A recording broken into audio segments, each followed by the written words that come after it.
Hi అండి. నమస్తే. ఈరోజు మన ఛానల్‌లో దేవీ నవరాత్రుల్లో ఐదో రోజు చేసుకునే దద్దోజనం ప్రసాదాన్ని ఎలా ప్రిపేర్ చేయాలో చూపిస్తానండి. ఇంక లేట్ చేయకుండా ప్రాసెస్‌లోకి వెళ్ళిపోదాం. ముందుగా కుక్కర్‌లోకి 1 కప్ వరకు రైస్‌ని తీసుకుంటున్నానండి. నేను ఇక్కడ స్మాల్ క్వాంటిటీలోనే ప్రిపేర్ చేస్తున్నాను. మీరు కనుక ఎక్కువ క్వాంటిటీలో చేయాలనుకుంటే కప్ సైజ్ ఇంక్రీజ్ చేసుకోండి.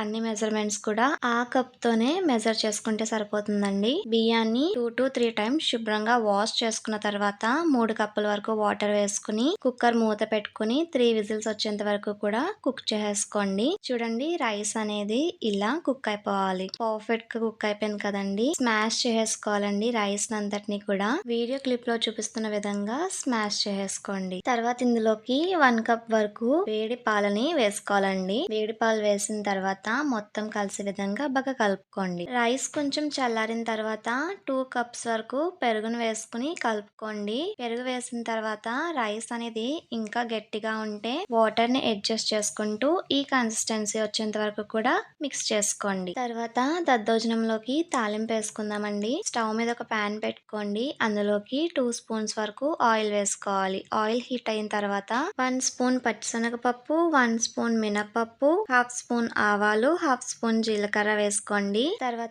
హాఫ్ స్పూన్ మిరియాలు, 1 స్పూన్ అల్లం వేసుకోవాలి. తర్వాత ఇందులోకి పొడిగా చీల్చుకున్న పచ్చిమిర్చి, 4 ఎండుమిర్చి, అలాగే కొంచెం కరివేపాకును కూడా వేసుకుని తాలింపు అంతా కూడా బాగా ఫ్రై అయ్యే విధంగా కలుపుకోండి. తర్వాత ఈ తాలింపు దినుసులన్నీ కూడా మనం ముందుగా మిక్స్ చేసి పెట్టుకున్న అన్నంలోకి ట్రాన్స్ఫర్ చేసుకుని బాగా కలుపుకోండి. అలాగే మీ టేస్ట్ కి తగినంత ఉప్పును కూడా వేసుకుని మిక్స్ చేసుకోవాలి. అంతేనండి, దద్దోజనం ప్రసాదం రెడీ అయిపోయినట్టే. మీకు కనుక ఈ వీడియో నచ్చినట్టయితే మీ ఫ్రెండ్స్ అండ్ రిలేటివ్స్ కి షేర్ చేయండి. మెయిన్ గా సబ్స్క్రైబ్ చేసుకోవడం మర్చిపోవద్దు. Thanks for watching.